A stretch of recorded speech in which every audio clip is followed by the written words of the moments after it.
I never thought I'd become the target of someone's obsession. It started with little things: a misplaced umbrella, a text message from an unknown number, a feeling of being watched on my evening walk home. At first, I dismissed it as paranoia, the product of too many late nights and stressful work. But soon the signs grew too frequent to ignore. It was a chilly October evening when I first noticed the car. I was walking back from a friend's party, the streets nearly empty. Out of the corner of my eye, I saw headlights slowly following me. Every time I turned a corner, there they were. Always the same car, its dark windows hiding any hint of who might be inside. At first, I assumed it was a drunk driver or a harmless local who happened to be on a similar route. I tried to shake the feeling by picking up my pace, but the car remained at a constant distance. It became a ritual. Every night after work, I'd feel those eyes on me, that presence tracking my steps. One night, I decided to confront it. I walked faster along the dimly lit sidewalks, clutching my phone tightly. When I reached a busy intersection, I looked back over my shoulder. The car was still there, parked across the street, headlights off, as if waiting. I hurried on, heart pounding, feeling exposed and vulnerable. The messages started next. At first, it was a single text from an unknown number, simply reading, "I see you." I thought it might be a cruel prank, but then more messages arrived, cryptic phrases, references to places I'd been, moments I'd had. "You walked by the park at 9:15?" One message said. "I was waiting." Another read, "Don't look away." Each message sent a chill down my spine. I reported it to the police, but they said there wasn't enough evidence for a case. They advised me to be cautious, to vary my routine. I started taking different routes home, always glancing at my rearview mirror and over my shoulder. Yet every time the same car appeared, always lurking just out of sight. Things escalated when I began finding subtle signs that my stalker was closer than I thought. I'd come home one evening to find my apartment door slightly ajar, though I was sure I'd locked it. I'd see a dark silhouette reflected in a window, and sometimes I'd hear a faint tapping on the glass late at night. I'd wake up in a cold sweat, convinced someone had been standing right outside my room. One particularly unnerving night, I installed extra cameras around my apartment. I spent hours watching the footage the next morning, heart pounding as I saw a figure in a dark hoodie lingering in the shadows outside my building. The person never came too close, just enough to be there, silently observing. I eventually changed my number and moved apartments, but the haunting sense of being watched never left me. The messages eventually stopped, but the memories did not. I still catch myself glancing at darkened windows, and every time I see a car parked too long on an empty street, I feel the old terror resurfacing. I've learned to live with that fear, but it's a reminder that sometimes the most unsettling horrors aren't born from supernatural forces. They're all too human. And sometimes the person watching you is closer than you ever imagined. I used to enjoy my quiet walks home at night, believing the darkness was my friend, a cloak under which I could escape the chaos of the day. But then the feeling began, a subtle, almost imperceptible sensation that someone was always there, lurking just beyond the edge of my vision. At first it was little things, a fleeting shadow behind a streetlight or an empty car parked in an unusual spot. I dismissed it as nerves, an overactive imagination fueled by the long silent hours. But soon the signs became too consistent to ignore. One chilly autumn evening, as I turned a corner on a nearly deserted street, I noticed a figure standing under a single, flickering street lamp. The person was motionless, their features hidden by the darkness. Yet their presence was undeniable. I quickened my pace, my heart pounding as I dared not look back. When I finally glanced over my shoulder, the figure was gone, as if it had never been there at all, leaving only the echo of my own rapid footsteps. In the following weeks, the atmosphere around me shifted from uneasy to downright unnerving. I began receiving blank text messages, each containing nothing more than a single lingering punctuation mark. A subtle yet insistent reminder that I was not alone. The messages held no explicit threat, no bold declaration. They were just there, a quiet intrusion that made my skin crawl. Then came the night I encountered something I couldn't explain. While driving home on an isolated stretch of road, I noticed a car following me. Its headlights were off, and it maintained an unnerving, constant distance behind my vehicle. I tried speeding up. So did it. I slowed down, and it matched my pace perfectly.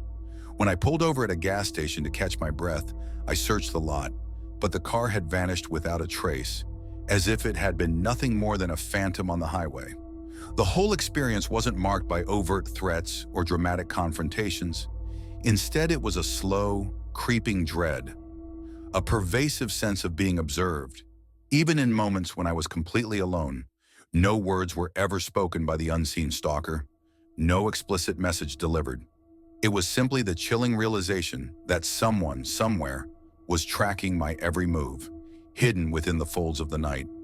Eventually, I moved to a different neighborhood, hoping that a change of scenery would erase the memories of those dark, relentless nights.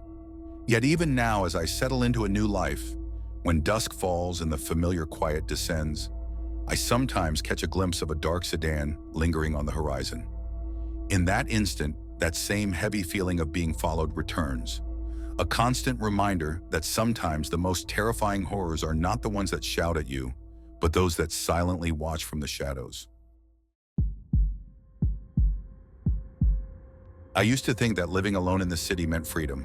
No one to answer to, no interruptions in my quiet routines. But one autumn night, that freedom turned into a living nightmare. It began with small, almost imperceptible signs. I would feel a slight chill as I walked home from work along the dimly lit streets, as if someone were watching me from the shadows. At first, I shrugged it off, blaming my imagination and the long hours at the office. But soon the feeling grew stronger, more persistent. One evening, after a particularly exhausting day, I left my apartment a little later than usual. The streets were mostly empty, lit by the occasional flicker of street lamps and the distant hum of traffic. As I made my way down a narrow side street, I noticed a dark sedan parked at the corner. Its headlights were off and the windows were so dark they seemed impenetrable. I paused, feeling the weight of unseen eyes on my back, but when I looked, there was nothing unusual. Only the empty street and the cold silence of the night. Over the following weeks, the signs became harder to ignore. I began to receive text messages from an unknown number. The messages were cryptic, often nothing more than a single punctuation mark or a short, ambiguous phrase like, "Watch closely." I tried to ignore them, dismissing them as pranks, but the unnerving feeling grew each time I saw that same black sedan cruising slowly behind me on my nightly commute. One night, as I drove along a deserted road lined with old brick buildings and flickering neon signs, I noticed that the sedan was always there, its headlights dimmed, as if deliberately hidden. I sped up, then slowed down, trying different lanes, but no matter what I did, the car remained fixed at the same distance. In my rearview mirror, the car seemed almost to float, a silent shadow moving in tandem with my every turn. My heart pounded and I began to doubt my own senses. Perhaps I was just tired, or maybe stress was twisting my mind. I recalled the numerous urban legends of stalkers and dangerous strangers who operated under the veil of darkness, and a seed of fear took root. Determined to break free of this dread, I decided to take a detour, an unfamiliar route that cut through a quieter part of town. For a few minutes, I felt relief. The mysterious car was nowhere to be seen. But as I merged back onto the main road, I caught a glimpse of something that made my blood run cold. A handprint smudged across my rear window in the icy condensation. It was distinct, a dark, nearly black imprint, as if someone had pressed their cold hand against the glass moments before. I wiped it away, but the sense of violation lingered long after the mark had disappeared. Over the next few nights, the stalking became more blatant. I would step out of my apartment, always glancing over my shoulder, and sometimes catch a fleeting glimpse of that car parked across the street, its silhouette barely visible behind the curtains of darkness. I even installed a couple of extra security cameras around my building. The footage was grainy, but on more than one occasion, I saw a hooded figure lingering near the entrance, standing motionless as if waiting for something. The person never approached, never tried to enter. They simply observed, their presence a silent threat.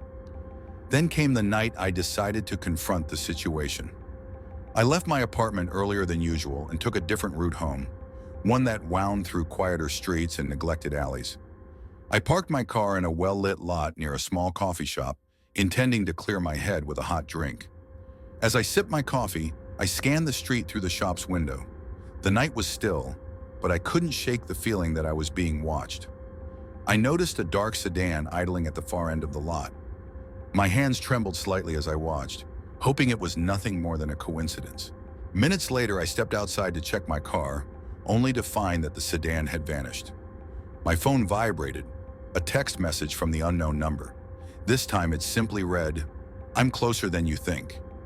I felt a surge of panic. I hurried back to my car, locked the doors, and drove away as fast as the icy roads would allow. Every time I drove, the same unnerving pattern emerged. The car would appear in my mirror, vanish, and then leave behind subtle reminders. A smudge on my window, a message that was too vague to be comforting. The paranoia crept into every aspect of my life. I began avoiding late-night drives, and even during the day, the memory of those cold, unblinking eyes haunted me. Finally, one night after a particularly harrowing drive, I pulled into a busy parking lot of a 24-hour gas station. My hands were still shaking as I sat in my car, waiting for a sense of normalcy to return. The neon signs and the steady chatter of other late-night customers provided a temporary reprieve from the terror outside. I glanced in my rearview mirror one last time before getting out. There was no car there, just an empty stretch of road. I exhaled a shaky laugh, trying to convince myself it had all been in my head. Weeks later, while sorting through some old photos on my phone, I found a blurry image captured by one of the security cameras I had installed at home. In it, there was that dark sedan, and next to it, a faint reflection of a hooded figure, barely visible. I felt a chill run down my spine. I never did learn who or what was stalking me, and the police had no leads. They chalked it up to a paranoid imagination fueled by stress and isolation. I eventually moved to another part of town, trying to escape the memories. But sometimes, in the quiet hours of the night, I catch a glimpse of a car idling in the distance, or I see a dark shape lurking at the edge of my vision. And in those moments, the fear all comes rushing back, reminding me that some nightmares never truly end.